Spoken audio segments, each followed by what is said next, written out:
Unless you read as much movie news as I do, and I read a lot of movie news, too much movie news, you are probably blissfully unaware of World War Z's extremely rocky road to becoming a complete film that people could go see in a theater and stuff.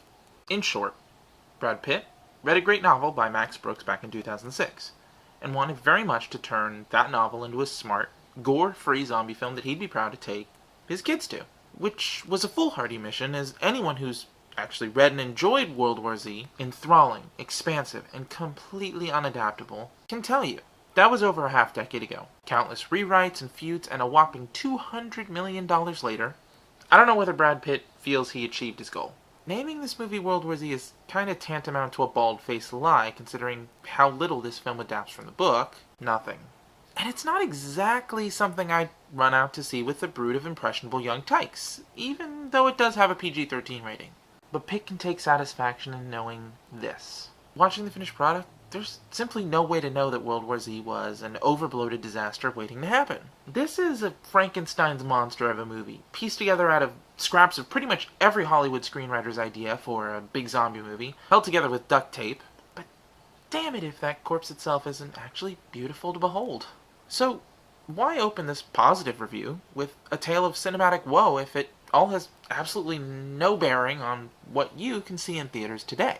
I tell you about this film's extraordinarily troubled production, not to lord my trivial movie knowledge over you, but to emphasize just how big a wall this movie had to climb in order to enter into the warm embrace of my love. I admit openly to being poisoned by this film's dreadful adventure through the marketing gristmill. I've never been more ready to despise a film.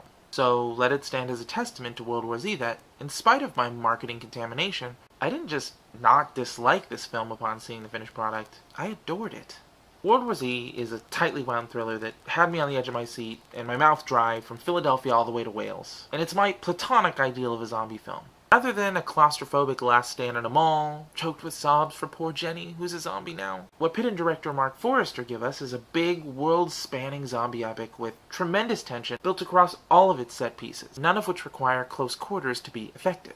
That is, until that killer third act maze of the World Health Organization, which was a late addition by my boys, Damon Lindelof and Drew Goddard. Lost. They swooped in and scrapped the ending of this film that was originally shot, which would have featured Pitt's character being conscripted for years into the Russian army, only being set free once he won the Battle of Moscow by freezing the zombies out. That's the Russian way. And then discovering that his wife was sleeping with Matthew Fox now. Bummer. This version of World War Z, the one we see in theaters today, in contrast, probably ends on too hopeful a note. The book ends on a hopeful note too, but it feels earned. But by the end of the film, when Pitt says in voiceover, "This isn't the end," I was whispering, "Amen, brother." A film I'd planned to hate, that a lot of people had planned to hate. Slayed at the box office, deservedly, practically guaranteeing a sequel, which I will be the first one in line to see. Ultimately, who cares that Pitt and Forster fought endlessly and bitterly to get World War Z to the point where we could talk about its triumph rather than its travails? Who cares that they spent $200 million of Paramount's money doing it? It wasn't my money. I wasn't thinking about that. No, I was thinking about my $10 that I laid on the line hoping for a smart, taut zombie thriller. Best $10 I spent on summer spectacle all darn year.